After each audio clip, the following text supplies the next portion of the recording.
worst part was that I knew I was awake. My room looked exactly the same as always. The door, the desk, the window, everything normal.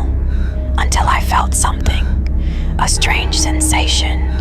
Like someone was watching me. I tried to turn my head, I couldn't. My breathing started getting faster. And then I saw it.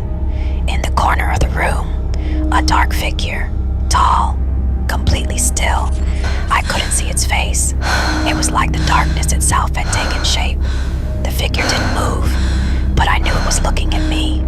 I tried to move my fingers. Nothing. I tried to scream. Nothing. My body was still completely paralyzed. All I could do was breathe and stare. Then something changed. The figure moved.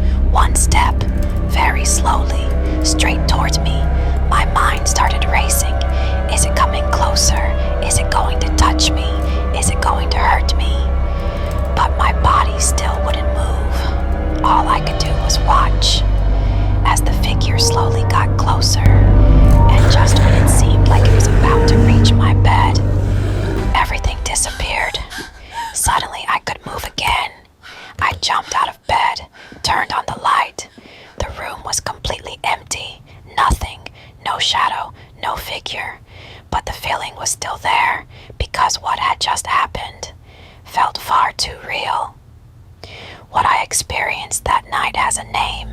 Sleep paralysis, a phenomenon that millions of people experience at least once in their lives. But the truly disturbing part isn't the paralysis. It's what the mind creates when it happens. Many people who experience sleep paralysis report something more than just being unable to move. Some feel a heavy pressure on their chest, as if something is sitting on them. Others say they feel hands around their neck like something is choking them. And many people describe exactly what I saw. A figure in the room. Sometimes it's just a shadow. Sometimes it looks like a tall person.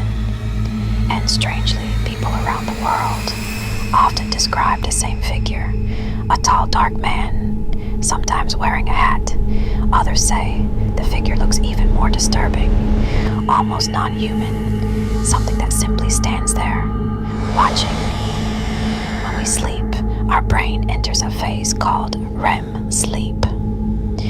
During this stage, we dream intensely. The brain becomes very active, but the body becomes completely paralyzed. This happens because the brain blocks muscle movement to prevent us from acting out our dreams. But sometimes something goes wrong. The brain wakes up, the body doesn't. That means your mind is conscious, but you can't move.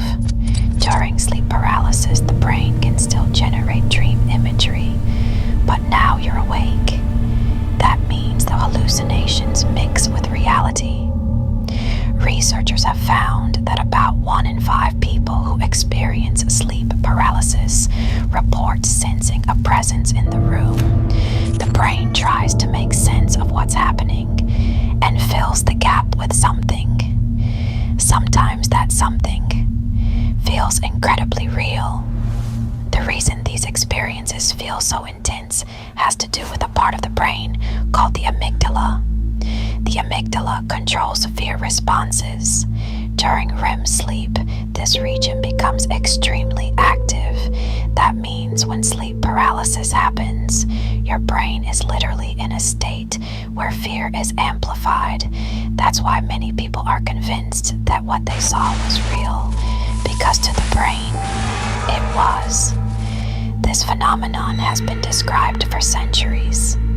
In Japan, it's called kanashibari. In medieval Europe, people believed it was caused by a night demon known as the night hag. In Latin America, many people call it the dead sitting on you. Different cultures, different explanations, but always the same experience. Unable to move, pressure on the chest, and something in the room.